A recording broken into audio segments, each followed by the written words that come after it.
It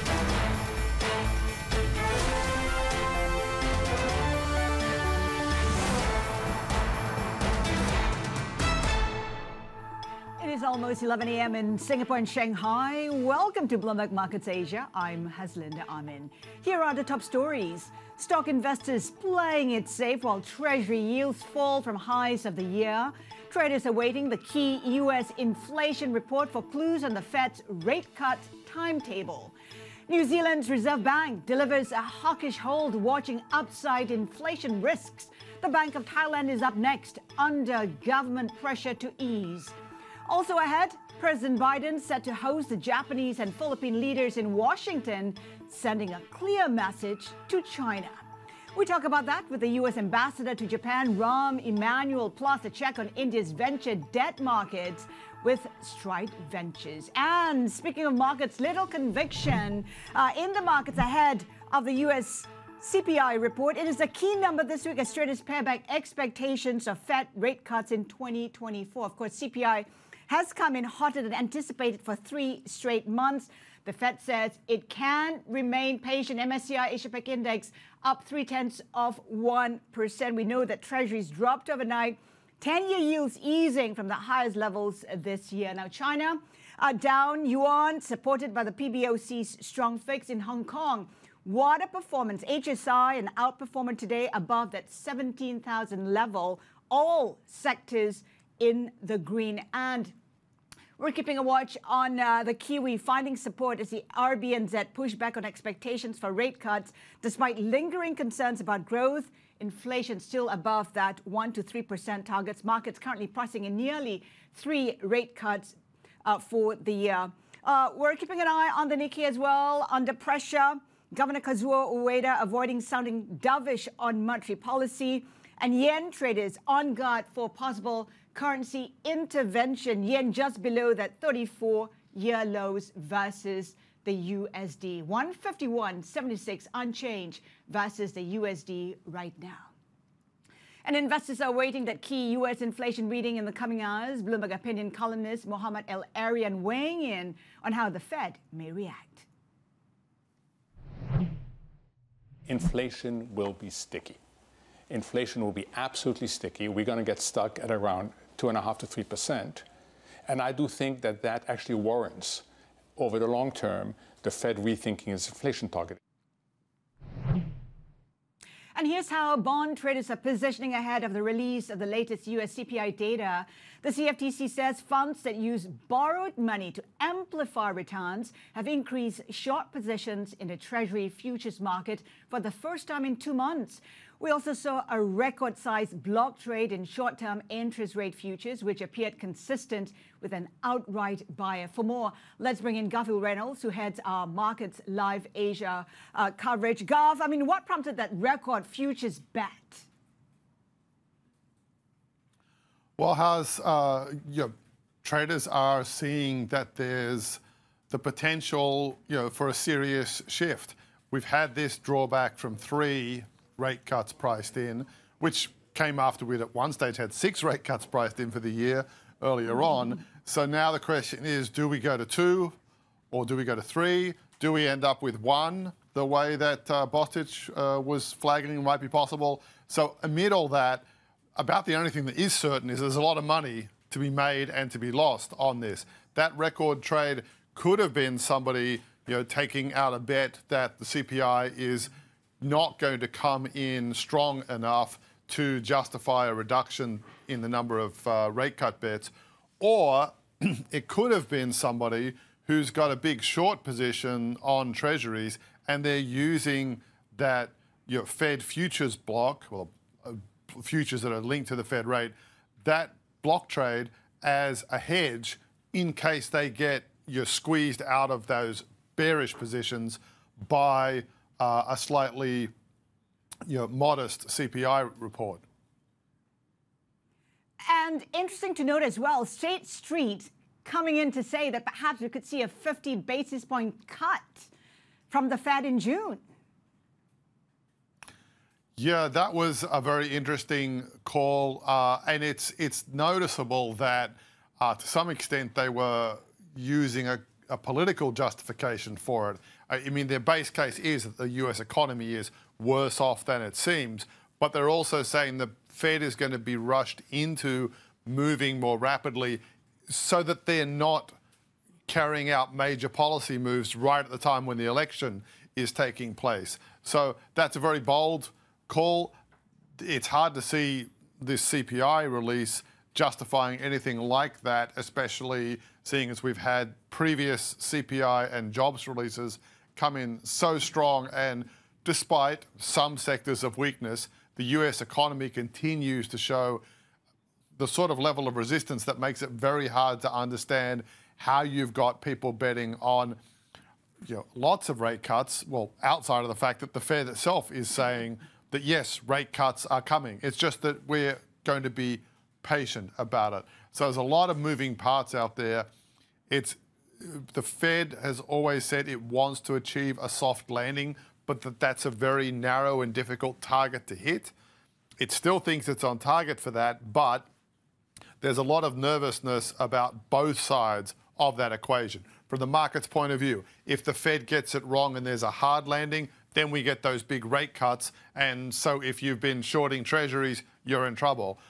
If there ends up being a no landing, which means quite possibly inflation does stay a little bit high but doesn't get out of control, then you're in trouble if you've been betting on bond gains. And also if you've been thinking that, hey, the stock market's bull run is over, because in a no landing scenario, people are going to be saying, let's get out of bonds, let's get into stocks. Several scenarios just highlighting how confused and how divided markets are. Garfield Reynolds, who leads our MLive coverage, thank you so much for that. Let's bring in Jim Levers, Public Fixed Income CIO of M&G Investments. Jim, let's get your thoughts on it. I mean, there is a contradiction, you can say. I mean, we have the Fed saying it can remain patient, yet it insists it will do 3 this year. What's going on? I think that the markets have got themselves completely nervous that we're going to see an about turn from the Fed this year, and the Fed needs to be quite clear that actually rate cuts will be coming through. They may not be as optimistic about the degree of those rate cuts as the bond market was. As we heard, the bond markets were pricing in 6 rate cuts in December. It's now more like 2.5 rate cuts.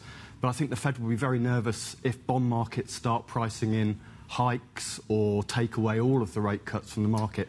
So the Fed's got a very balanced game to play. I think the chairman, Powell, has been more dovish. Some of the voices we've heard over the past week or so, whether that's Bostic or Waller, have been a bit more hawkish on the outlook for rates. I think they will go. 2 or 3 cuts later this year as the economy starts to slow down. And remember that the inflation measure the Fed looks at, which is the PCE deflator, on a kind of short-term annualised measure, is already back at the Fed's target level or pretty near there. So they'll be OK about this. They'll think that they've got enough room to move from restrictive policy towards a less restrictive policy, but they're still a long way above neutral levels of rates. So some sort of mid-cycle adjustment cuts can be justified even in the face of what you describe rightly as a very strong US economy, and particularly the jobs outlook. Jim, the debate is 2 or 3. For you, is it 2 or 3? I think it's 3. And the reason for that is just how quickly PCE is coming down. I think there are some weaknesses in the employment data, underlying the employment data, even though those headline job creation numbers are incredibly strong. Remember, a lot of that strength in the employment number is due to immigration, keeping the number of people entering the workforce really high and creating this buoyant economy going into the election.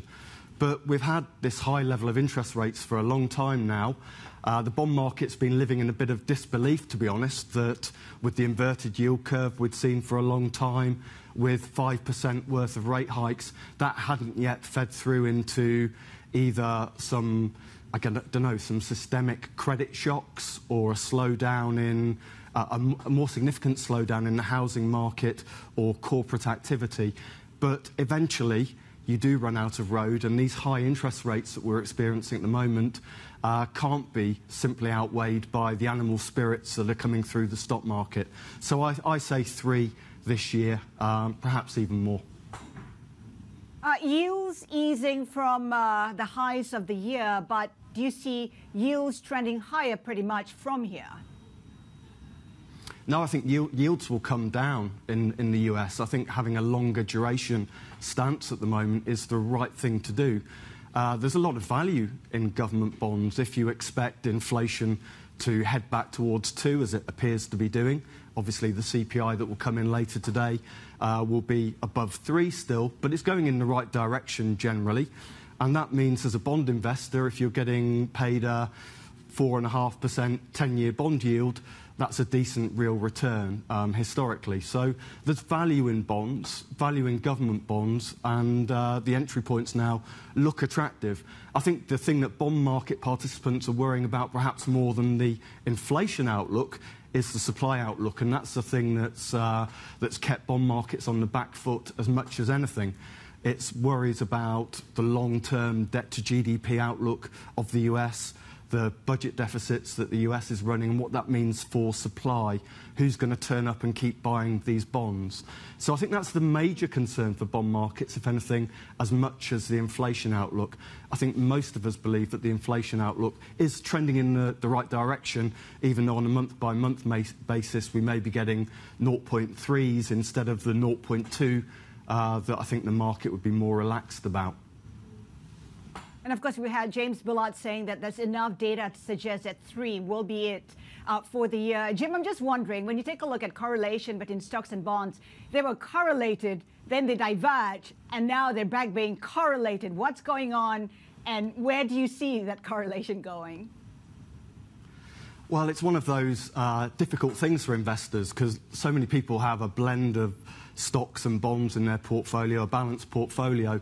And when correlations go towards one, where everything goes up or everything goes down, that makes life really tricky for investors to get some risk out of their portfolios. The thing that's going on really, though, is that bad news becomes good news and good news becomes bad news. So when we get weak data, it makes people think that bond markets can come down in yield, and that gives some support for long-term equity valuations. And so I don't see the correlations changing dramatically unless we get some risk events in equities, so individual company earnings starting to deteriorate in a big way, or in credit world, some more accidents in the corporate bond world. And to be honest, we're not seeing either of those things in any big way at the moment.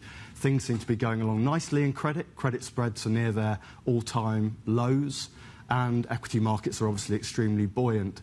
And so I don't see the correlations changing dramatically in the short term until we start seeing some of those accidents in global markets that I think everyone's been expecting, given the high level of interest rates in the global economy. And we saw a few incidents last year with the regional banks in the United States, with Credit Suisse, with some of the CRE property bonds around the world as well. But really, we haven't seen the big risk-off episodes or the significant rise in overall defaults in corporate bond markets that we'd need. Jim, very quickly, your credit strategy in Asia, how does it look? We like credit in Asia, actually. I think it's one of the bright spots in corporate bond world. I mean, if you look at the US, as I said, we're trading at almost post GFC tights in credit spreads. Lots more opportunities in Asia, both in local currency markets and in dollar bonds. So our credit team in Singapore and elsewhere in the region are really actually quite positive. We're not seeing the levels of distress outside of China property, and even those areas in Asian credit that reacted badly to the Chinese property crisis offer some value now. So our people over here in Asia are bullish on Asian credit and think prefer it over European or US credit at the moment. Great insights, Jim. Thank you. Jim Levis, Public Fixed Income CIO of F&G Investments. Still to come, we speak to Stride Ventures about their outlook for India's venture debt landscape. Their managing partner, Apurva Sharma, will be joining us later in the hour. Plus, defense issues expected to top the agenda during President Biden's meeting with Japanese Prime Minister Fumio Kishida. We have a preview next. Keep it here with us. This is Bloomberg.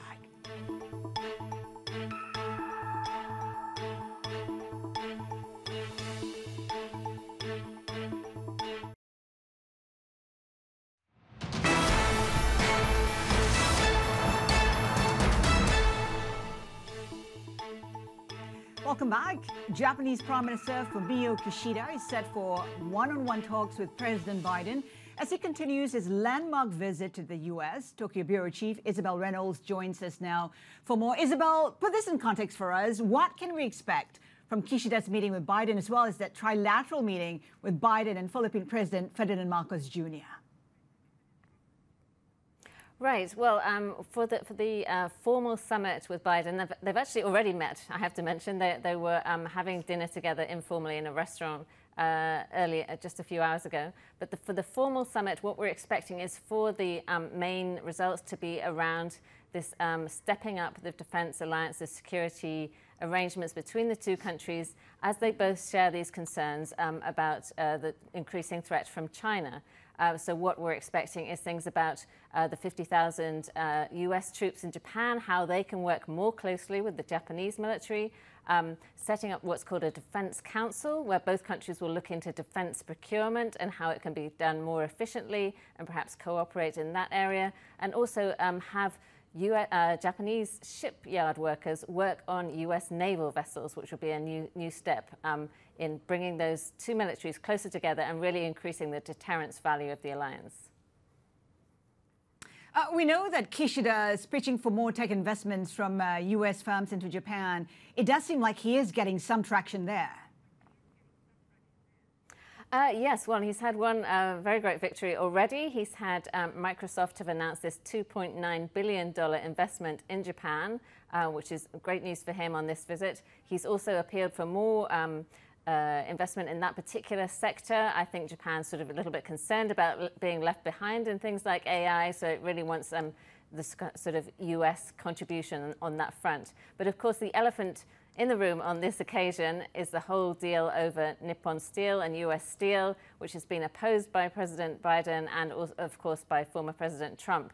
So I think one of the messages that Kishida wants to send in a more subtle way, without necessarily raising it directly with Biden, is to say, hey, look, investment between our two countries is very normal, it's healthy, it's beneficial for both sides, so there's no need to fear it. Isabel, thank you for that update. Our Tokyo Bureau Chief, Isabel Reynolds in Tokyo. Earlier, we spoke to U.S. Ambassador to Japan, Rahm Emanuel, from the White House lawn. He told us why he has high expectations for Prime Minister Kishida's visit.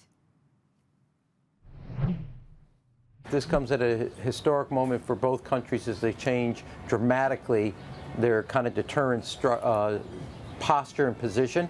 Japan's changed in the last 2 years 5 separate policies that have been basically on the books for 70 years, from the size of the defense budget, the counter-strike capability in the defense area, normalizing and bringing the level of relationship with the ROK, the Republic of Korea, to a new, more solid strategic level. The United States also has made some fundamental changes, going from a hub-and-spoke system to a lattice multinational type of strategic architecture. And I kind of see this state visit, the 4th from a head of state in the region out of 5 that the president's done, as kind of putting a period at the end of one era that's defined as alliance protection and beginning to write the first chapter of the new era of alliance projection with Japan. And that's not just for the Indo-Pacific, but also as a key strategic partner in a global set of issues. The second thing, it's kind of bookend. The week started with Australia, the United States, Japan, and the Philippines doing naval and air exercises together in a new multinational effort, and have the ends the week with a historic first ever trilateral between the United States, Japan, and the Philippines head of state. That reflects and symbolizes the change in the United States approach. It also symbolizes the kind of role that Japan's going to play as a constant in our relationships in the area. But it also symbolizes China's whole strategy is to isolate the Philippines, isolate Australia with their economic coercion, isolate Japan by not accepting their fish to be exported. Our strategy is to flip that script and make the isolated party China. They're the ones that are isolated in the South China Sea as it relates to the Philippines. They're the ones that are isolated when it comes to trying to use economic coercion to coerce Australia to change their posture. And they become the isolated party, which is why they throw in the towel on that effort. So that's how this state visit. It's been 9 years since the last Japanese prime ministers had a visit, but it comes at a critical juncture where the relationship will pivot into a new kind of posture and a new position. I wanted to hone in, Ambassador. You've mentioned, of course, the first trilateral summit with the Philippines. How far do you expect Japan to involve itself when it comes to these confrontations in the South China Sea, where, of course, these encounters tend to be more aggressive than what we see in the East China Sea? Well, the whole goal is not to have a conflict. That's what credible deterrence is. And understanding that this is not China versus the Philippines. This is China trying to coerce the Philippines into changing their policy, on which the International Court in 2016 ruled was in favor of the Philippines, not China. And understanding that China needs to understand that the Philippines has some very, very important friends in the neighborhood, the United States, Japan, and Australia in this situation. And that was U.S. Ambassador to Japan, Rahm Emanuel. Plenty more ahead. Keep it here with us. This is Bloomberg.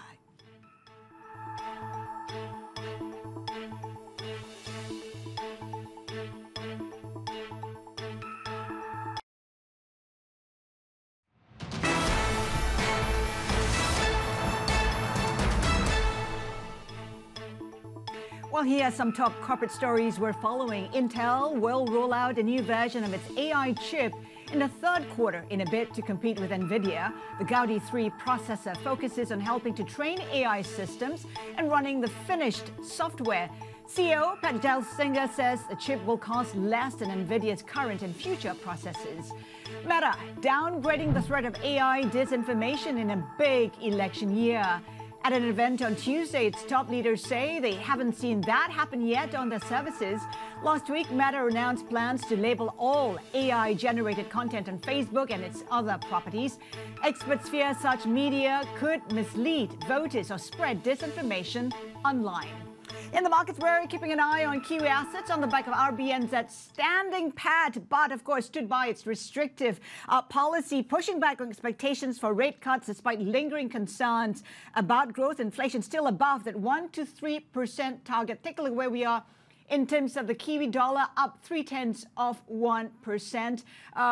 That restrictive policy stance remaining necessary. Market currently pricing in nearly 3 rate cuts by year end. We're also keeping an eye on Hong Kong, going pretty gangbusters. Outperformer today. HSI up about 1.5%. It is up 20% since those lows we saw at the end of January. HSCI year to date currently up by 4.5%. Not the same story for China, by the way. It is in the opposite direction, down about 0.4%. Lingering concerns about the economy. In the broader market, take a look where we are in terms of GMM. Well, lack of conviction as we head to that CPI print out of the U.S. Remember that we've seen hotter than expected CPI data. Investors now reconsidering what's been factored in terms of the number of rate cuts for the year. Plenty more ahead. Keep it here with us. This is Bloomberg.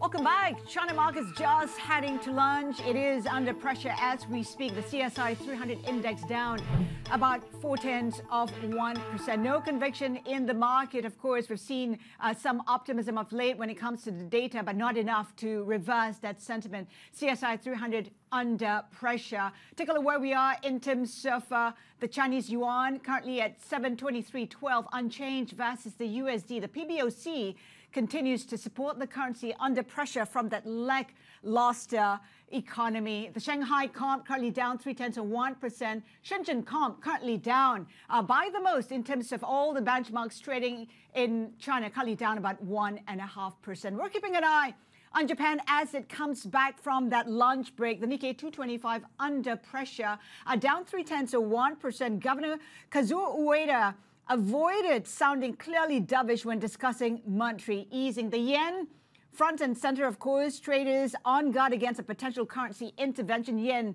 trading just below that 34-year low versus the USD. Currently, the yen at 151.75. The Nikkei 225 down 0.2%. Topics also in negative territory. Now, the Bank of Japan said to be considering raising its inflation forecast at a policy meeting later this month after surprisingly strong results from annual wage negotiations. Meanwhile, Governor Kazuo Ueda has weighed in on the impact of a weak yen. Monetary policy isn't conducted for the purposes of controlling exchange rates. Exchange rates may have an impact that can't be ignored on economic and price trends. In such a situation, there's a possibility of considering a monetary policy response. This is a general statement, though. All for more, let's bring in our Japan economy and government editor, Paul Jackson. Paul, how would high inflation affect the view on meeting the inflation target as well as the outlook for policy? Well, if you've got higher inflation that seems clearly linked to demand, I think that paves the way for the Bank of Japan to be able to raise interest rates further and move towards a normalizing policy more. The question is the pace at which that will take place. I don't think anyone at this stage is expecting the Bank of Japan to do back-to-back rate hikes, having waited this long to do its first raising of interest rates since 2007. But these forecasts will be among the main points of interest at the April meeting. And if the BOJ is forecasting inflation to be around the 2% mark in fiscal 26, which is what we're hearing from people familiar with the matter, then that suggests that they are on track to keep moving forward with policy normalization. We know Ueda has said the BOJ would reduce monetary stimulus further if the basic inflation rate nears 2%. Aren't we there yet?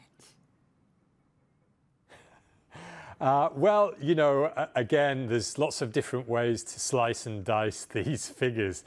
We've had inflation at 2% or more for almost 2 years now. So what exactly are they waiting for? Well, I think it's the measures of underlying inflation and also this idea that they really want to avoid moving too soon when it's all about input costs and the impact of the weak yen. They want to see this inflation being driven by consumer spending that's fueled by higher wages. And we're still yet to see clearer evidence of this taking place. And I think that's what they're going to be waiting for. So put this in context for us, right? I mean, how do its forecasts compare with the private sector?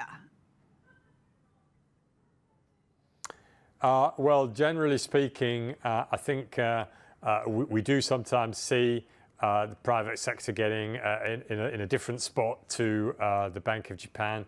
I think one of the things that's really kind of moved the dial in the last couple of weeks is the decision by the government to phase out its energy subsidies sooner than maybe some economists had expected. And that's led to quite a few private banks raising their forecasts for what they expect inflation to be. Some as high as 3% for this year as a result of that subsidy impact being phased out. Remember that when Kishida brought in these subsidies for utility bills, that shaved a percentage point off inflation. So obviously it's going to have quite the impact when it goes in the other direction. Paul Jackson, thank you. Bloomberg's Japan economy and government editor. Now, another central bank in focus, the BOT. Thai Prime Minister Seta Thavisin has been calling for the Bank of Thailand to cut its key policy rate later Wednesday. But most analysts surveyed by Bloomberg expect the BOT to keep its benchmark steady for a third straight meeting. Let's get more from Bloomberg's Papicha Tanaka Simpipad in Bangkok. Papicha, we know Prime Minister Seta has been pushing for a rate cut, and there's reason for that. I mean, we've seen inflation easing for consecutive months. Yes. Yes, Haslinda.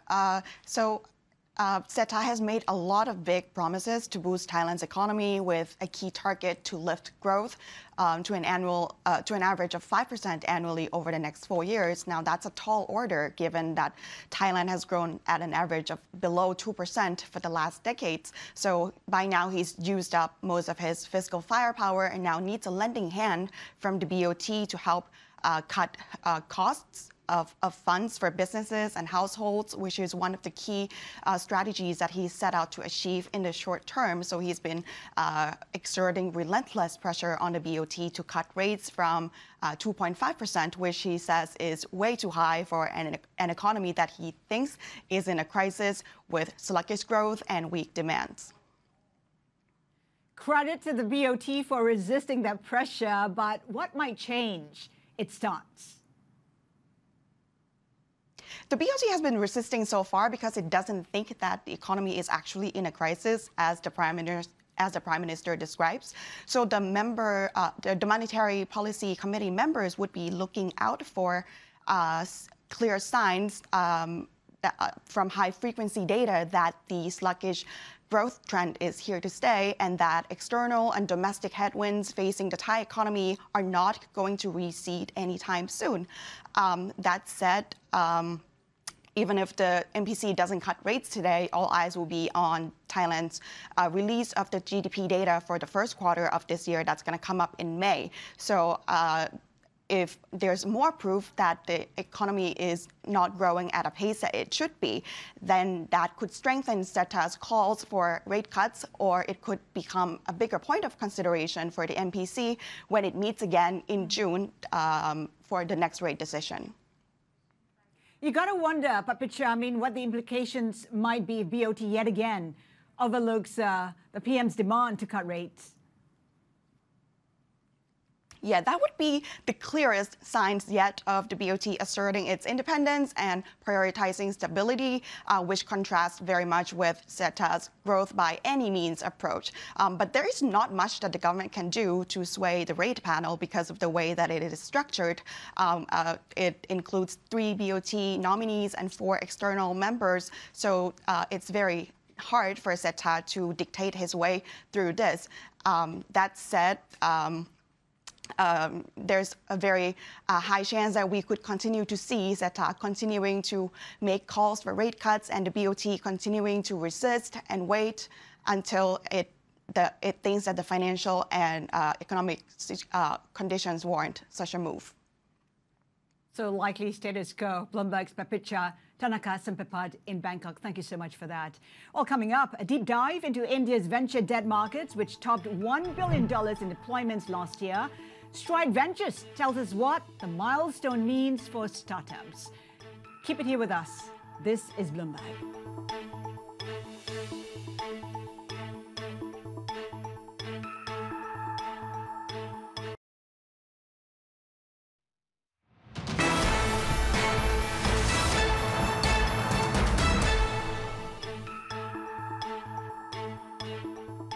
Welcome back to Bloomberg Markets Asia. You're watching India Focus. India starts trading in just under 5 minutes. Futures pointing to a higher open. Sensex up 0.4%. Now, some individual investors in India are exploring a new and growing segment of the nation's credit market in pursuit of higher returns. Asia credit reporter Divya Patel joins us now. Divya, why? Why, oh why? Yeah, so some of the individuals are exploring this nascent stage, the nascent market, the nascent credit market of India. And that's primarily because of the higher yields these kind of products are offering. Now, for instance, they are delving into a market where the debt is backed by the cash flow of bonds which have been issued by the nation's mid-sized companies. Now, these kind of products are promising a return of around an annualized return of around 11 to 12% in a period of 2 years. And when you compare it with a fixed deposit of a similar maturity from the nation's largest lender, say State Bank of India, that's offering 7%. So clearly, the yield is a major driver of why these individuals are exploring the exotic corporate debt.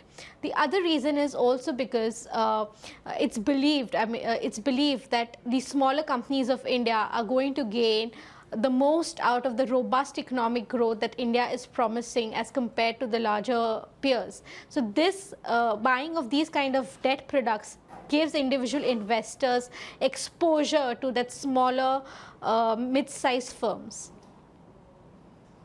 Divya, we're talking about exotic corporate debt. By virtue that we're talking the word exotic, it sounds like there are risks involved. Yes, of course, credit does come with its own set of risks. And over here, although the risk is a little dispersed given the fact that an individual is not investing in one single high yield corporate bond but in a basket of corporate bonds, but still these are credit products. What could be even riskier is that if the small savers of the country who do not fully understand the illiquidity and the credit risk involved in such products go big and invest in here. And we should also not forget that India has had its own share of credit crisis. Just in 2018, when a AAA rated, a top-notch rated infrastructure financier collapsed, and that resulted in roiling the broader markets. Divya Patel, Asia credit reporter, thank you so much for joining us. Now we have some breaking headlines to tell you about. Fitch revising its outlook on China to negative, affirming its A+ rating. The outlook revision reflects increasing risks to China's public finance outlook as the country contends with more uncertain economic prospects amid that transition away from property-reliant growth to what the government views as a more sustainable growth model. Again, Fitch revising that outlook on China to negative, affirming its A+ rating on the market. Now, turning to India's venture debt landscape, let's get some analysis and investment insights with Apurva Sharma, managing partner at Stride Ventures, a fund supporting startups and innovative businesses across sector. Apurva, good to have you with us. Give us a sense of what you're seeing in the sector right now. Thank you so much for having me on Bloomberg. So yes, Indian venture debt landscape has evolved a lot in the last 5 years, and now this year, I mean the last calendar year 2023, the total deployments crossed $1.2 billion, which was a 50% uptick over the calendar year of 2022. So it's been the acceleration over the last 5 years has been a combination of multiple factors. One is, of course, the education of this asset class, because this was not a very well-known asset class. It has been in existence in the US, for example, for 3 decades now, but in India, it's just about 8 years old. So over the last 5 years, there has been a lot of education amongst the VC ecosystem, amongst the founders, on what quantum of debt should you add on your balance sheet as part of your capital structure, such as not to over-leverage yourself as well. The other thing is founders who have reached Series C, Series D have realized that if they don't add some bit of debt in their capital structure, they're unnecessarily diluting themselves, which results in a suboptimal outcome for the founders as well as the existing investors when it comes to further fundraise. So those are a couple of factors why this asset class has really accelerated in the last 5 years. And people are founders are using it for use cases like financing working capital, capital expenditure, acquisition financing, etc. So where did you see the most demand last year, and what are you anticipating for the coming year? So since I always say that venture capital and venture debt are a very correlated asset classes, most VC deals happened in pre-Series A, Series A stage, and hence most VD deals, 79% of the deals by volume happened in the same stage. But they consumed about 53% of volume. So I'd say in terms of the number of deals, maximum number of deals are happening in the early stage. In terms of the amount, the quantum, of course, later stage deals like Series D, Series E are absorbing most of venture debt. When it comes to sectors, financial services or fintech is the primary sector which absorbed 55% of the venture debt requirement in India last year. And this is because of multiple reasons: for onward lending, for financing FLDG, for acquisition financing, for new areas of business. So financial services was the number one sector, followed by consumer, which has inherent working capital requirement because of inventory buildup, receivables at general trade partners, modern trade, partner portals. So these two sectors were the most. And the third upcoming sector, which we felt will be a very primary sector even in this calendar year, is clean tech or EV in specific. And this is across the value chain, whether it's a battery recycling player, or an OEM, or a ride-hailing operator, or a battery manufacturer, or a swap operator, all of that. As you said, there's been a lot of interest. Can you quantify that for us? Because we know that venture debt hit about $1 billion last year. Are we likely to see the same kind of growth in the years to come? So since 2017, India has seen a 34% CAGR growth in venture debt, and this year it was close to $1.3 billion. We feel that this can continue only if the venture capital ecosystem also picks up. Generally, the venture debt as a percentage of venture capital hovers around, say, 10 to 20%. That is what we have seen even in US, which is the oldest market for venture debt. So the venture capital ecosystem also has to come back. As you know, 2022 and 2023 haven't been extremely good years in terms of VC deployment. The sentiments have been muted. So if the VC deployment, which we hope will pick up this year, venture debt will also continue growing at the same pace. But if the VC ecosystem does not pick up at the same pace, then the CAGR growth of venture debt will also reduce. So is there a correlation, for instance, between a fall in equity for venture funds and a rise for venture debt? It is definitely. I'd say that a lot of groundwork had already been done with respect to people understanding the asset class with a lot more nuance and not getting scared because of debt, right? If you use debt for the right reasons and in the right quantum, it will always fill up your business. But of course, given that venture capital was expensive, people had in 2021 had thought that probably equity is very cheap. People were raising back-to-back rounds within 6 months. The valuation multiples were at a completely different level. So given that in the last 18 to 24 months, the valuation multiples have sobered, equity is evidently more expensive. People have understood the value of venture debt for specific use cases, and it has definitely nudged people to think of alternative sources of financing in a tough funding environment. I'm just wondering whether there are systemic reasons for it as well. So, as I said, multiple reasons. One, that the education has, been imparted to a lot of VCs and founders. They have understood equity is more expensive than debt, which was, not like how they understand in 2021. And the third thing also I'd say is that venture debt today in India has largely been driven by domestic capital pools. And that is why it has not gotten affected too much by what is happening internationally. So if you look at US venture debt, it reduced from $40 billion in 2022 to $30 billion in 2023. So there was a dip which was coinciding with the dip in venture capital ecosystem. But in India, venture debt still grew despite venture capital going down. And one reason, as per me, is also because it was insulated from what is happening globally, because it was supported by the domestic pools of capital. It has shorter tenor, much more liquid asset class in that sense, with returns similar to what a top quartile venture capital investor would give you. So I think because of those reasons, venture debt has held its base in India, but those are the systemic reasons. But venture capital in India has to grow this year for venture debt to keep up the pace. Otherwise, I think it'll be more flattish over the last year. So there are lots of reasons for the uptake. Are there challenges for venture as well as growth manager at this stage?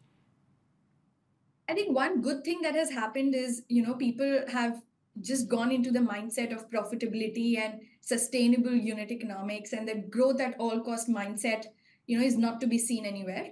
So it's generally a positive development for the ecosystem, because people are only chasing growth, which is meaningful, sustainable, positive unit economics.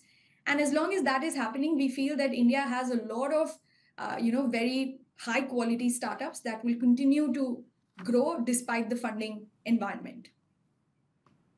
So having said that, Apurva, what sectors may come under stress then?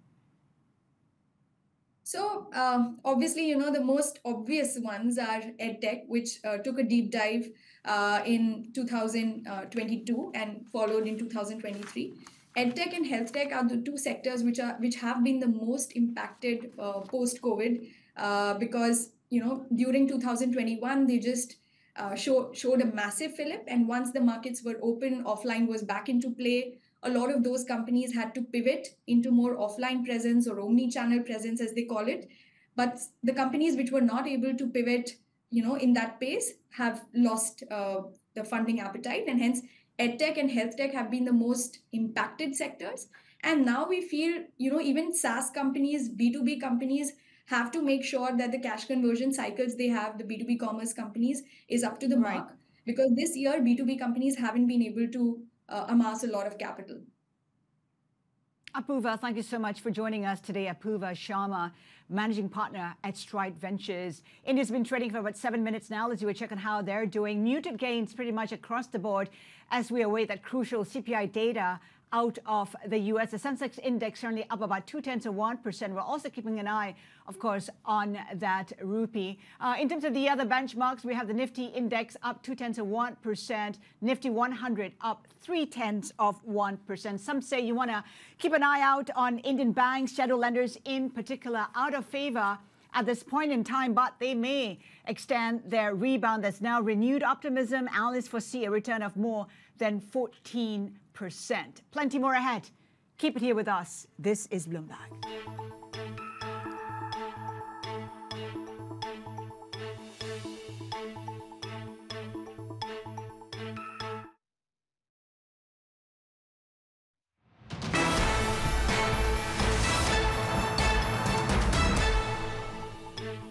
All right, headlines to tell you about in China. Tesla, or rather in India, Tesla in talks with Reliance for India's EV plan, and that's according to the Hindu business line. Tesla may be scouting for a local partner to set up its operations in India. Highly placed sources say the U.S. EV major is in talks with Reliance Industries for a possible joint venture to build that manufacturing facility in the country. Reliance currently trading up by 1.2%. Of course, amid that headline, talks, some say, are at initial stages and have been ongoing for over a month, according to some people familiar with the matter. The sources also saying that the move shouldn't be construed as Reliance's entry into the automobile space. We're also keeping an eye on markets, in particular on the back of that CPI print out of the U.S., which is crucial. And also some headlines which came out earlier. Fitch revising its outlook on China to negative,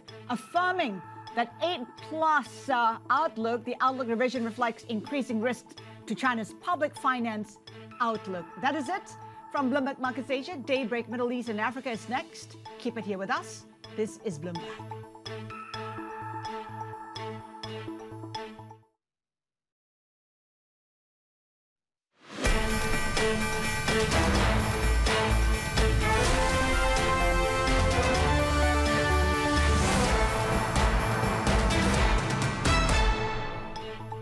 It is almost 12 a.m. here in Singapore and Shanghai. Welcome to Bloomberg Markets Asia. I'm Haslinda Amin. Here are the top stories. Stock investors playing it safe while Treasury yields fall from highs of the year ahead of the U.S. inflation print. The RBNZ delivering a hawkish hold with the Bank of Thailand under political pressure to cut.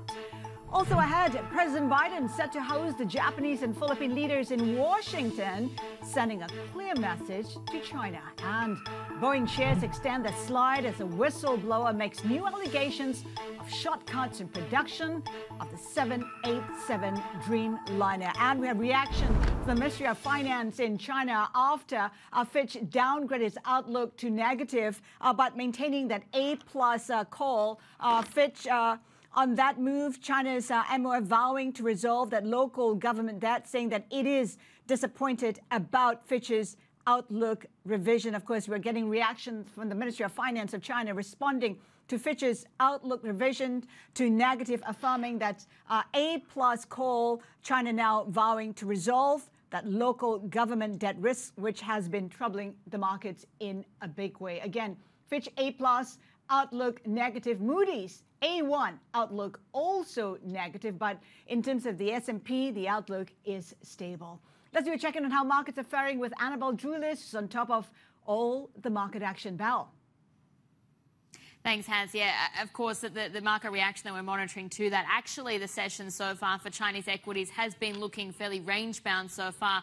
Hong Kong is really standing out here, and we can get to why in just a moment, but you do want to track that move there going into the lunch break up 1.8%. Otherwise, some of the key things we're watching today, the moves that are coming through in Kiwi bond yields and also that strength coming back into the Kiwi dollar. We did earlier have the RBNZ coming out with a decision to hold the key rate at 5.5%. That was predicted by every single economist that we surveyed. But what was interesting was that surprisingly hawkish tone that came out from officials there. Of course, the RBNZ now one mandate in place, and it really is focused on bringing down inflation. So that's some of the things we're tracking. Again, as we said, China markets going into their lunch break here. Broadly, we've got equities trading fairly flat. But let's take a look at Hong Kong stocks in particular, and it is that real watch for the HSCEI, so the China-facing index. You can see here, this is going into the lunch break here. We were up more than 20% from the 2024 lows. That means if we hold that going into the close today, we'll be eyeing technical bull market territory. So something that's really been driven by EV sales. We've seen a lot of buybacks coming through among the different factors. Investors perhaps turning a little bit more optimistic on mainland equities. But let's also just take a look finally at what it perhaps tells us just how much investors are also choosing to sit on the sidelines today. If you take a look at trading volumes for the broader gauge here today, actually we're looking at trading volumes that are more than 20% off their 20-day moving averages here. So you can see here, that's the typical line that we see, that one in blue on a 20-day moving average basis, and that's the projection through the course of the day. So as I said, that there is about a 20% gap, and where we would typically be has at this point in the session. Well, that's right. Different story for China, of course, under pressure today. Just recapping some of those lines from China's Ministry of Finance responding to that Fitch's downgrade for China's outlook to negative, while affirming still the rating of A+. It's now saying that it is disappointed when it comes to that downgrade. China continues to strengthen its management of the local government debt. It says that Fitch's decision hasn't reflected fiscal policy impacts. Again, China saying that the scale of local hidden debt has reduced gradually. It is disappointed with China's Fitch's downgrading of China's outlook to negative, affirming that A+ rating. Let's bring in our guest, get response to that. Andrew Freris, CEO of Ecognosis Advisory. Andrew, first off, your reaction to what Fitch has done and the response from the Ministry of Finance. Surprise, surprise. You know, China has been on a negative side for several months now. I remember also when the last downgrade came, also that included Hong Kong. That upset China. The issue with this is on one hand, rating companies have to look at sizes of debt. The second part is in the case of China, all the debt is domestic. In other words, China owns money to itself. It's not going to affect either the interest rate or the external capacity of China to fund whatever it is doing outside. So in a way, it's a little bit silly what China is going to default on its own domestic debt. This is not going to happen. So on one hand, having a large amount of debt, which was based primarily on mortgages and primarily on land, that is, I'm talking about the municipal debt, it's not a very good idea. On the other hand, putting it down to negative, I'm not quite sure means what.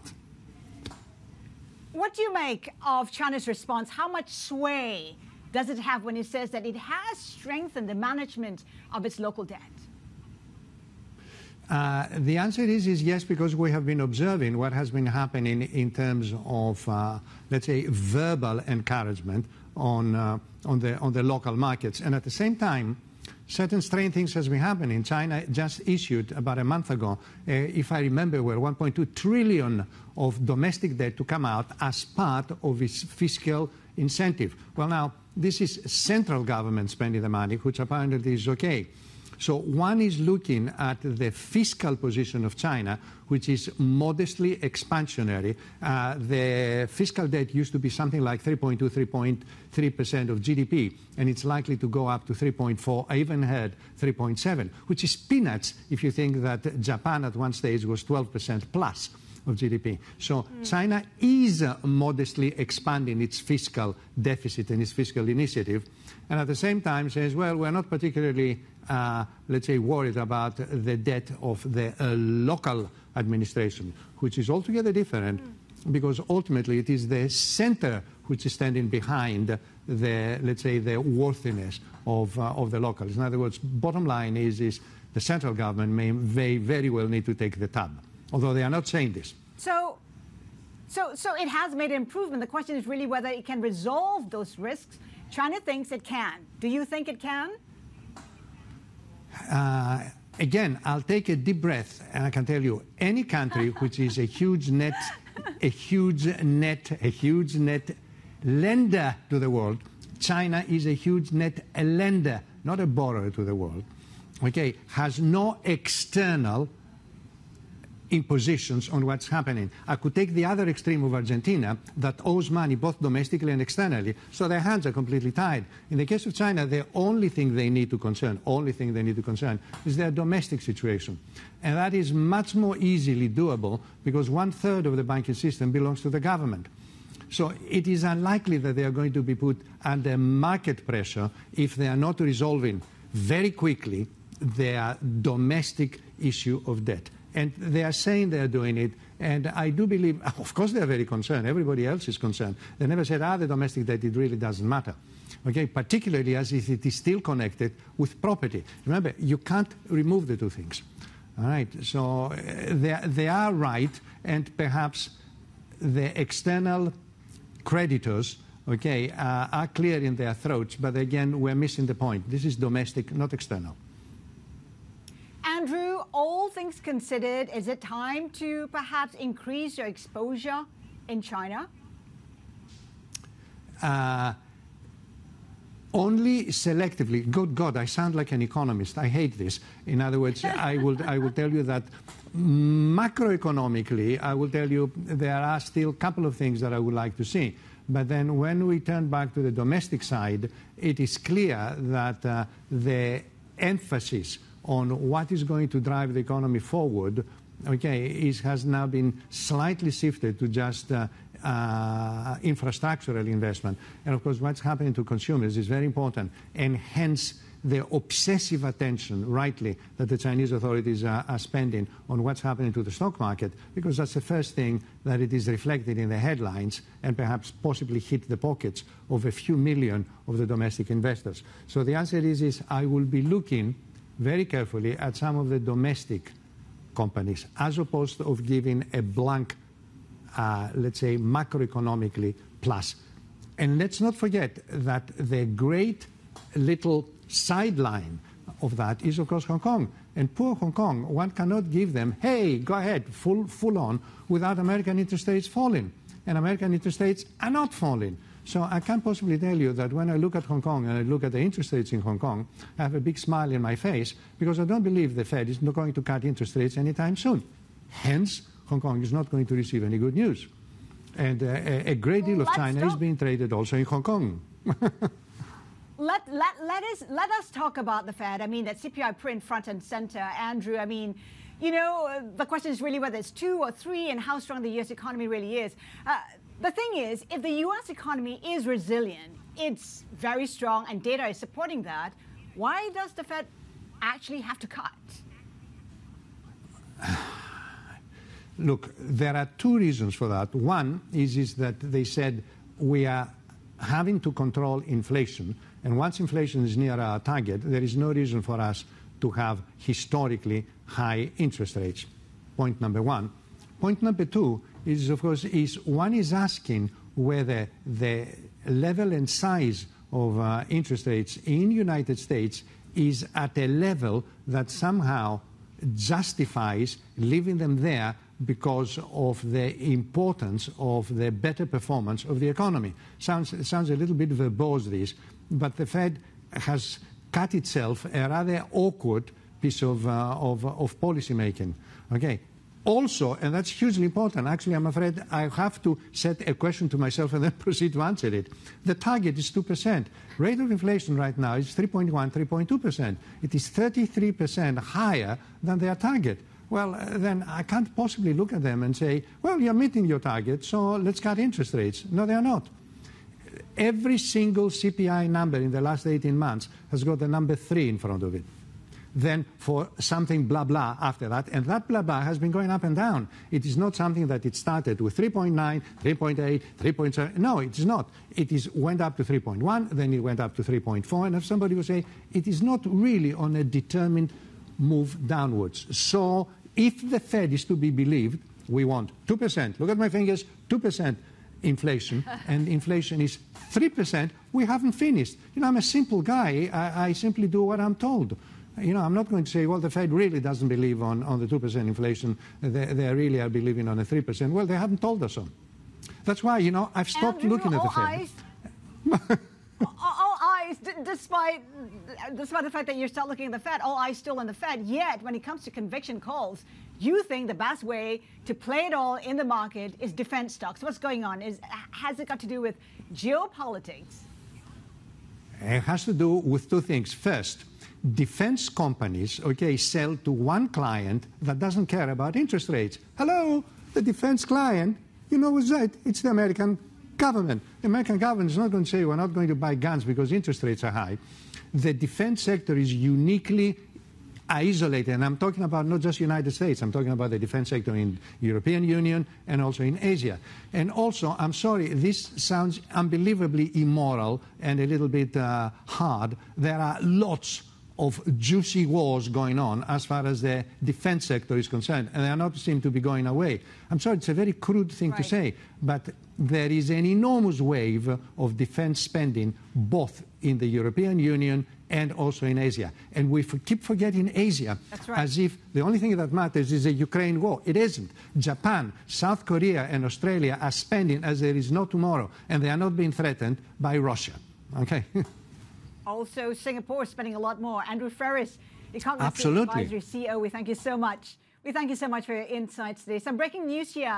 Apple doubling its India iPhone output to $14 billion last fiscal year. That's a line that we're getting right now, doubling its India iPhone output to 14 billion. Of course, this is a pivot from China. The U.S. tech giant now makes as much as 14%, or about 1 in 6 of its marquee devices from India, and that's according to people familiar with the matter, declining to be named, of course. The ramp-up suggests Apple is accelerating efforts to cut its long-standing reliance on China because of those geopolitical tensions that we have been talking about.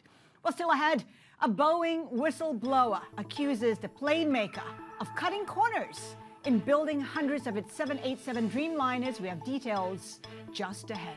Plus, defense issues set to top the agenda during President Biden's meeting with Japanese Prime Minister Fumio Kishida. A preview is up next. This is Bloomberg.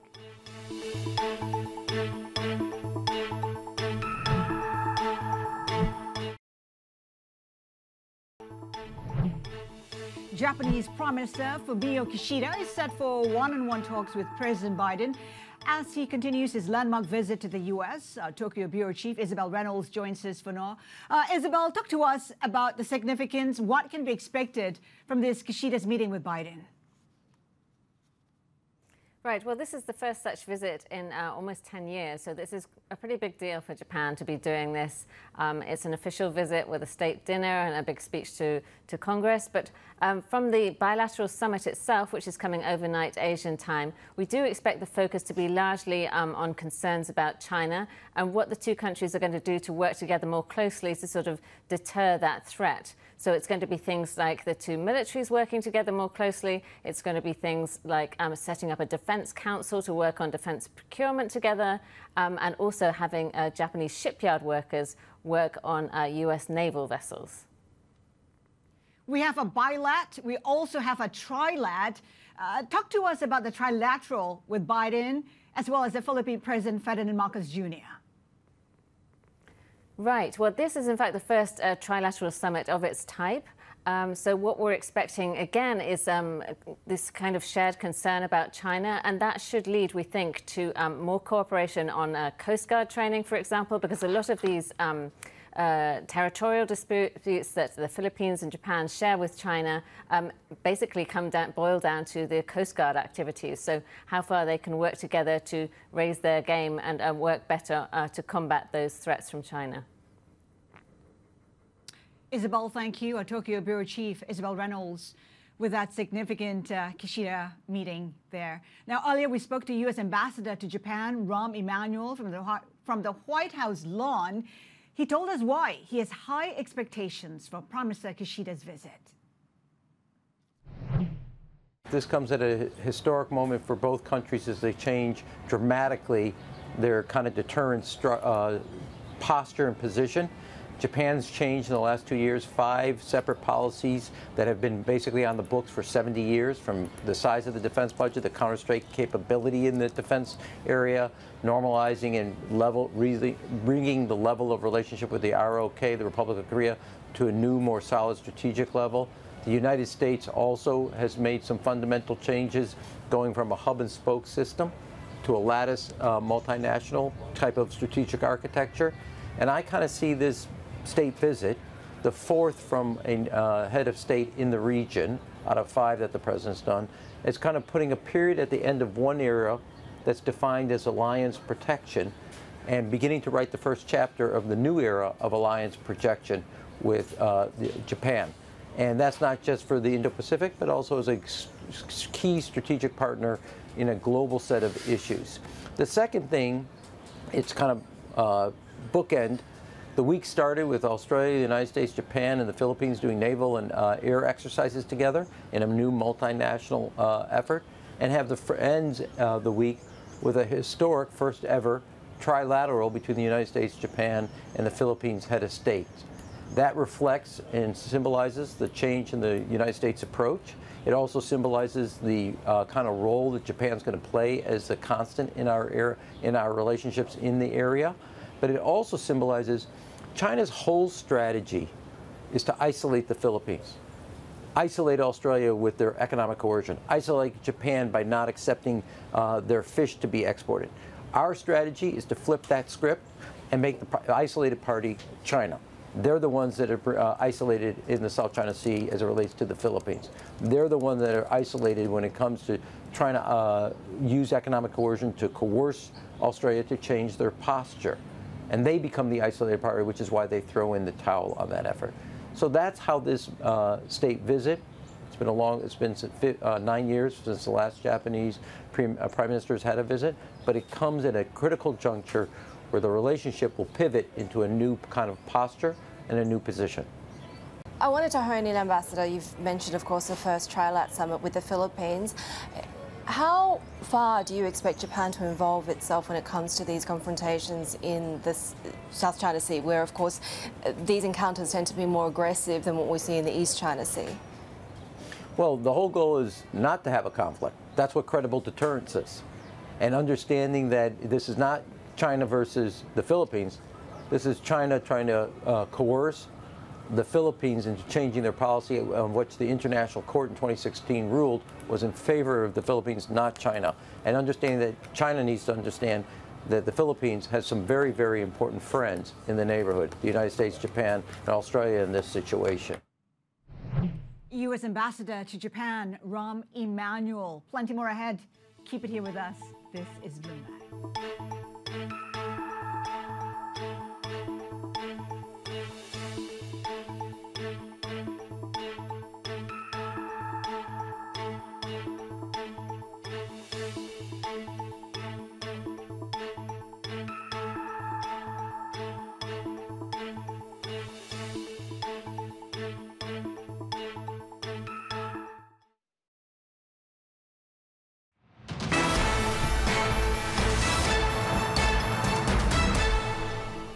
Inflation will be sticky. Inflation will be absolutely sticky. We're going to get stuck at around 2.5% to 3%. And I do think that that actually warrants over the long term, the Fed rethinking its inflation target. Bloomberg opinion columnist Mohammed El Arian weighing in on how the Fed may react to the upcoming inflation data. Of course, we do have reaction in terms of the markets to that upcoming CPI print, which some are concerned that it will be hotter than expected. We have seen hotter than expected CPI print for several months right now. The question that they're asking is how might that impact the trajectory of Fed rate cuts. Treasuries dropped overnight. 10-year yields eased from the highest levels this year, putting Asian bonds in a pretty precarious position. 2-year yields, the question right now is, will we see 5% for 2-year yields, inching ever closer to that? 4.7363 is what we're looking at. And in terms of 10-year yields, 4.3536, will it get to 4.5%? Taking a look where we are in terms of U.S. futures, how they're trading ahead of that key CPI print, pretty flat right now. S&P futures up about 0.1%. Dow Jones, Nasdaq also flat as we await that crucial data. It is expected to come in pretty hot, in line with what we've seen for several months right now.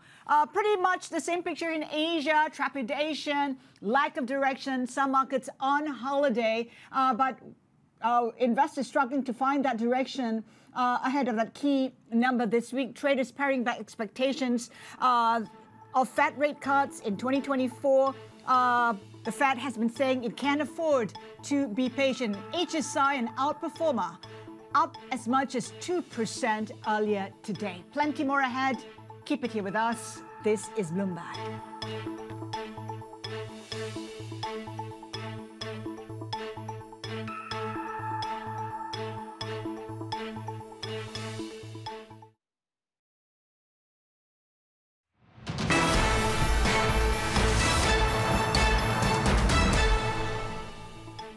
Welcome back. You're watching Bloomberg Markets Asia. Let's do a check on how markets are faring ahead of the CPI print. Annabelle Drulis is on top of it. Belle? Thanks, Haz. Yeah, exactly. CPI print, that is certainly front and centre for traders as we head through the afternoon session here. Trading volumes really to note they're below their 20-day moving averages, so a lot of anticipation building around that. But overall, we actually have started to see more positivity coming into the session. So sort of mirroring actually what came through in Wall Street overnight. We saw that late day rebound for the S&P 500. Other themes to note, and you can see that strap, RBNZ, very much the watch point today for central banks ahead of Bank of Thailand, of course, that decision coming out in a couple of hours. But today we are watching that retreat for Kiwi bond yields, rather, that strength coming back into the Kiwi dollar as well, after the RBNZ elected to keep its key rate on hold at 5.5%. Certainly not a surprise to anyone who was an economist that we surveyed, any of the traders as well. That was very much the market expectation. What has surprised, though, is sort of the hawkish sentiment that came out of policymakers there. What else we're tracking? You've got the CSI 300 in a lunch break right now. We did actually just have some changes to its debt ratings coming through from Fitch, and we've got Jill sitting here ready to go through those details, but certainly something that is the most read story on the terminal so far this hour. What is the second most read, though, has, and certainly worth pointing out, is the reporting we have around Alibaba today, because you can see that jump there for the Hang Seng up 1.9%. But Alibaba, again, in the lunch break, but moving more than 5% to the upside today. We've actually heard from Jack Ma again. He's taken to an internal forum. So he did that about 4 months ago. 4 months ago, he was pretty pessimistic on the outlook for the company, you could say. He had some criticisms coming through, some praise coming through for Pinduoduo as well. Today, though, actually he's a lot more optimistic and says that Alibaba should steer the course, and he's urging employees to get behind the leaders who are, again, of course, trying to turn around and lift the sentiment at that major Chinese tech giant. What a jump, 5%, but still a long way to go to recover all those losses. Annabelle Drulis, thank you so much for that. Let's stay with China. Fitch Ratings has revised its outlook on China's long-term foreign debt to negative from stable, citing increasing risks to the country's public finance prospects. For more on this, let's bring in News Desk editor Jill D. says, Jill, we have Fitch saying that, it's because of the new growth model, rising economic uncertainties. I mean, these are not new issues. Sounds pretty similar to me as what we heard from Moody's when it cut its credit outlook for China back in December. I'll just run you through a couple of these things that Fitch is citing here, saying, yes, they're increasing risks to China's public finance outlook, citing the fact that China is contending with more uncertain economic prospects as it sort of runs through this transition model. As we know, the property sector is deep in crisis, not contributing nearly as much to gross domestic product as it used to. China's really trying to, sort of pivot toward these new productive forces it's been citing for quite a while now on tech, EVs, renewables, all that kind of stuff. It's also really citing those wide fiscal deficits and rising government debt in recent years. Again, as we know, China has been contending with significant issues related to local government debt. We're seeing a lot of those balance sheets really struggle under the weight of that as China tries to pivot and figure out a lot of these things. So again, in light of the Moody's decision just a few months ago, maybe not the biggest surprise here. China's already, sort of hit back at Fitch over this a bit here. But yes, we're still kind of getting more information on, sort of the calculus behind this decision, but does come in light of that Moody's decision just a few months ago. As you said, China crying foul. How is it defending itself? So ultimately, I think what China has said during previous rounds of not just that Moody's decision, but also other hits to its its economic model is that it's frequently said that it's sort of taken ways to protect its economy. It's done all of these. Its economic outlook is broadly stable. It's also pointed to the fact in the past that it's hitting growth targets year on year. I mean, look, China's economy grew around 5% in 2023. It was pretty bang on with what those growth targets were. It's targeting similar growth this year of around 5%. We'll see if it ultimately hits that. But yes, ultimately, China has long said that its economic outlook is broadly stable. It's cited certain recoveries in different sectors, and most recently in the industrial sector. So we'll see what else they have to say about this downgrade later today. Jill, what are the chances that the local government debt defaulting? Some say it's almost zero. Yeah, so I think at this point, look, China's actually taken a lot of measures recently to try to shore up some issues related to local government debt. I think one of the biggest things that we've seen in terms of its sort of a sea change in strategy toward protecting its finances is that it's actually starting to shift some of the burden more toward the central government.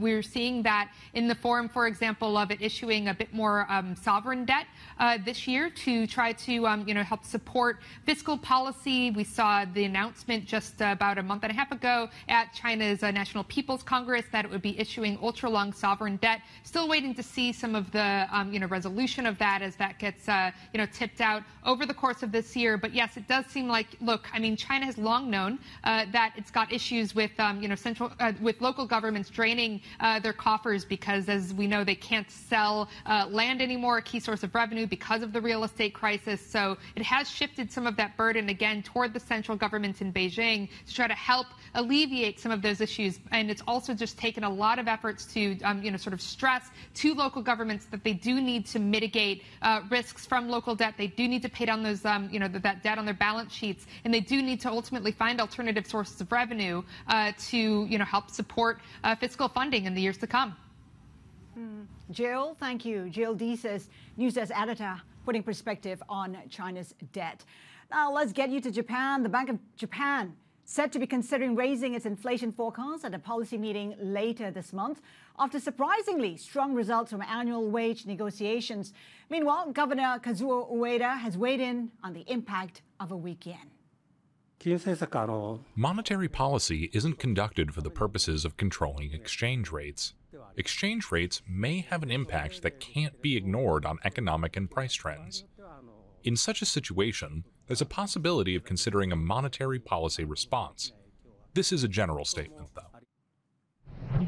All right, let's bring in Bloomberg's Paul Jackson. Paul, I mean, how would high inflation affect the view on meeting the inflation target as well as the outlook for policy? Well, if the BOJ can see stronger inflation coming through, especially if it's driven by demand, then it can move forward with raising interest rates. Now, it just rose interest rates for the first time since 2007 last month. So no one is expecting them to do back-to-back hikes after such a long break. But we will be looking at these forecasts at the April meeting.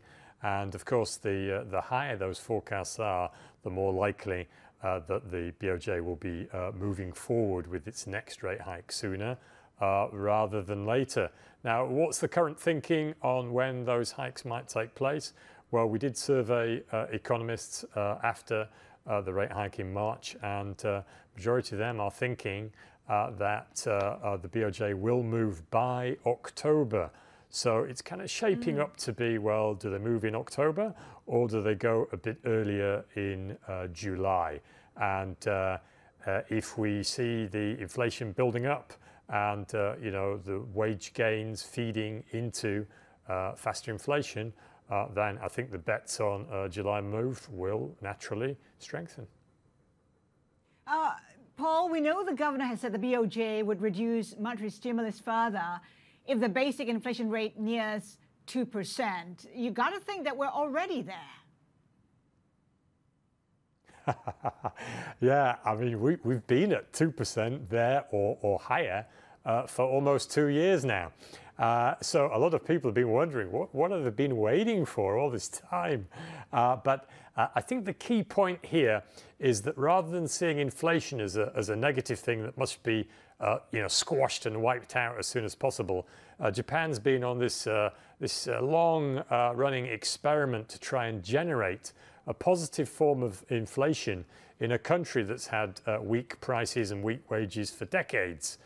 So it's a kind of way of looking at inflation as a way of transforming your economy. So they're trying to focus on some positive inflation that's driven by demand and not by input prices. And when they've got more evidence of that, then they can raise rates further. Compare the forecast of the BOJ versus the private sector. How is that looking? Well, if you look at the private sector forecasts that we've got on the Bloomberg terminal, it'll show you that they're forecasting 2.3% this year. I think that the movement in forecasts in the last couple of weeks would probably nudge that up. Why? It's because the government is planning to phase out utility subsidies earlier than expected. And that's got a lot of economists revising their forecasts for this year, some to as high as 3%. Paul, thank you. Paul Jackson, Bloomberg's Japan economy and government editor. And from Japan to South Korea, where voting is underway for a new parliament in what's effectively a referendum on President Yoon Suk-yeol's performance.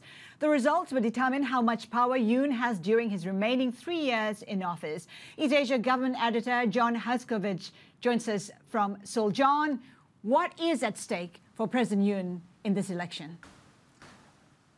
This election is going to determine just what the remainder of his presidency is going to be like. Right now, he's in a parliament where the opposition progressive bloc has the majority. If Yoon's conservative bloc can get control, it can push forward its agenda of pro-business reforms, tax cuts. And if it doesn't, Yoon is looking at a weakened presidency for the remainder of his single 5-year term, and that's another 3 years in office. So it's really defines what's going to be going forward for the president, and this is the only national election that takes place during his single 5-year term. So, John, what are some of the key numbers that we should be watching for? Yeah, the election is for all 300 seats in a unicameral parliament. So the big one is 150, who gets the majority. Right now, the opposition Democratic Party bloc has the majority. Yoon's party needs about 31 seats or so. His conservative bloc needs about 31 seats to take control. The other big number is 180. If a party reaches this level, it can block filibusters, really takes control of the legislative process. The biggest number is 200. If the Democratic Party bloc gets this number, it can override any veto, and it also has the power to impose or pass impeachment measures. So it could hobble the government and perhaps even end it. What is on the mind of the voters? What will sway their votes? It's mostly pocketbook issues. People are worried about inflation. They're seeing the price of vegetables, fruit go up ahead of the election. Rents in big cities have been on the rise for years. And a lot of the battlegrounds are in big cities, trying to win over urban voters. So we have rents, we have inflation, and the overriding thing is how to add strength to this export-driven economy. It's been slowing down a little bit. People want to see it stronger. They want prices of fruits and vegetables to be a little bit cheaper and to afford housing. So those things are really driving it. The big picture issues, security with North Korea, alliances with the U.S., those are not likely to change after the election, regardless of how the voting breaks. So it's what people are worried about their finances, and that will likely shape the way that they vote. So what might we see if you were to look into the crystal ball? What might we expect? I think we may see the way the polling and surveys indicate now is that we're going to see the Democratic Party bloc keep its majority, perhaps with some movement on the margins, but the status quo staying in place. We'll get a better idea. Polls close in a little bit more than 4 hours. We'll get some exit polling and forecasts pretty soon after that, just to tell us where the bands may be. But it was the last election 4 years ago was at the start of the COVID crisis, and South Korea had at the time what was regarded as a pretty good public health response, and that really helped the Democratic Party, which was in power then, win a lot of seats. So that COVID factor is not in there this time, and that also is a bit of a wild card to see how the voting is going to go. Our East Asia government editor John Hutzkowitz in Seoul. Thank you. Plenty more ahead. Keep it here with us. This is Bloomberg.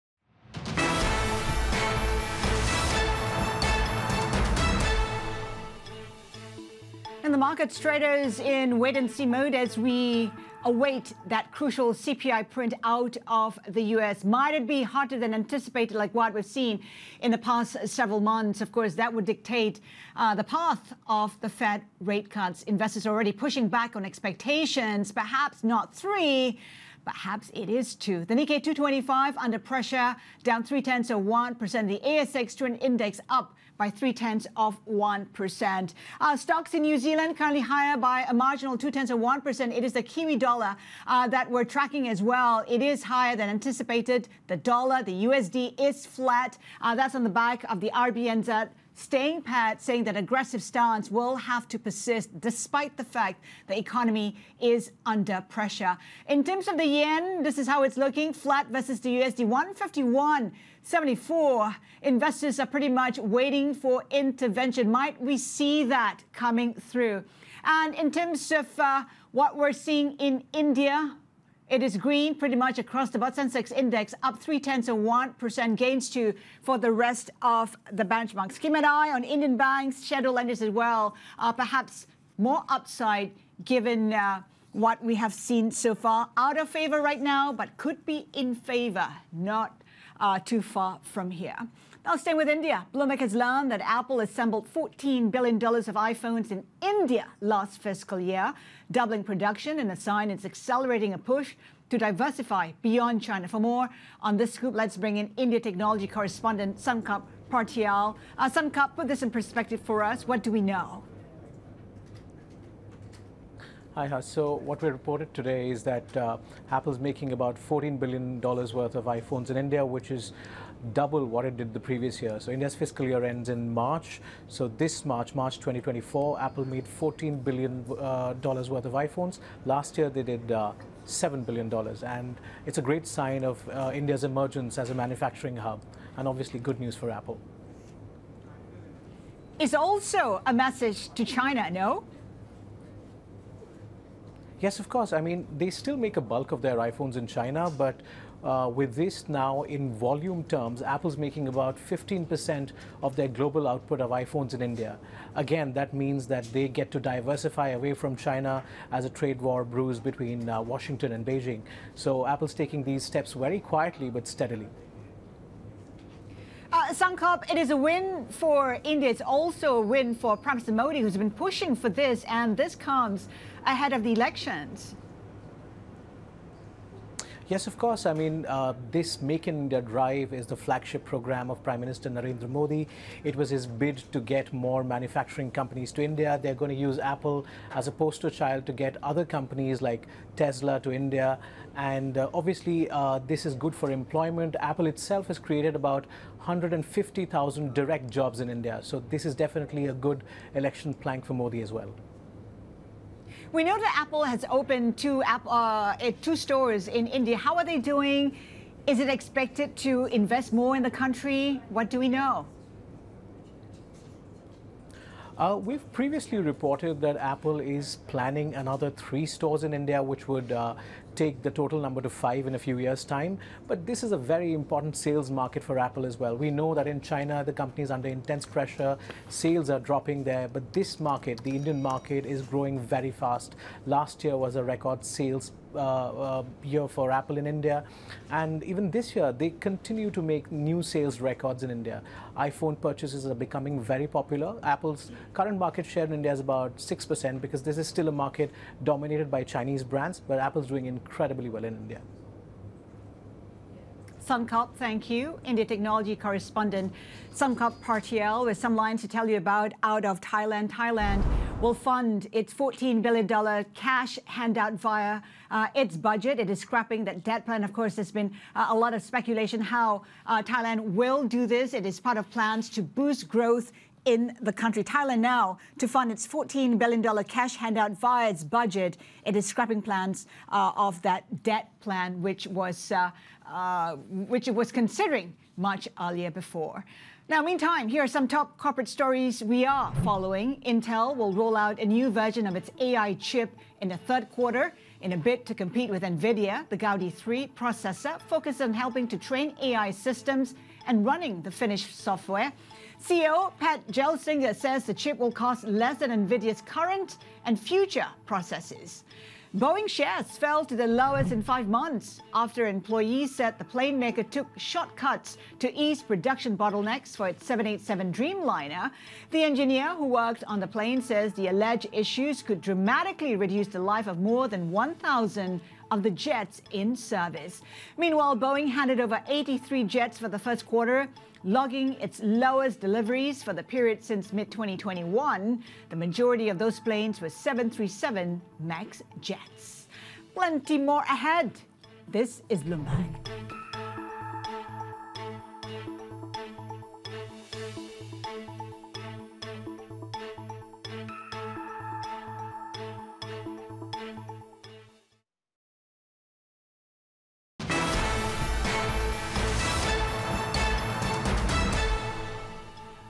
Let's get you to markets. Do a check on Apple suppliers on the breaking news about India doubling down in terms of its Apple production. Apple doubling down as Indian iPhone output hitting $14 billion in what is obviously a pivot away from China. This is the U.S. tech giant making as much as 14%, or about 1 in 7 of its marquee devices from India, according to people familiar with the matter. Take a look where we are in terms of those players. Pretty mixed bag, but mainly in negative territory. TSMC down 1/10%. Honhai down 1 and almost 2% right now. Extending its decline. Pegatron, though, in positive territory, up about 1% on the back of Apple doubling its India iPhone output to $14 billion. Here's how it's looking in terms of U.S. assets as we count down the CPI print out of the U.S. It is a key figure that may dictate how the Fed goes from here in terms of its Fed rate cuts. Futures pointing to a flat open, and NASDAQ futures about 0.1% higher. In terms of Asia, Hong Kong, an outperformer, up 20% from those lows that we saw in January. That is it from Bloomberg Markets Asia, as Hong Kong and China are about to come back from lunch. This is Bloomberg.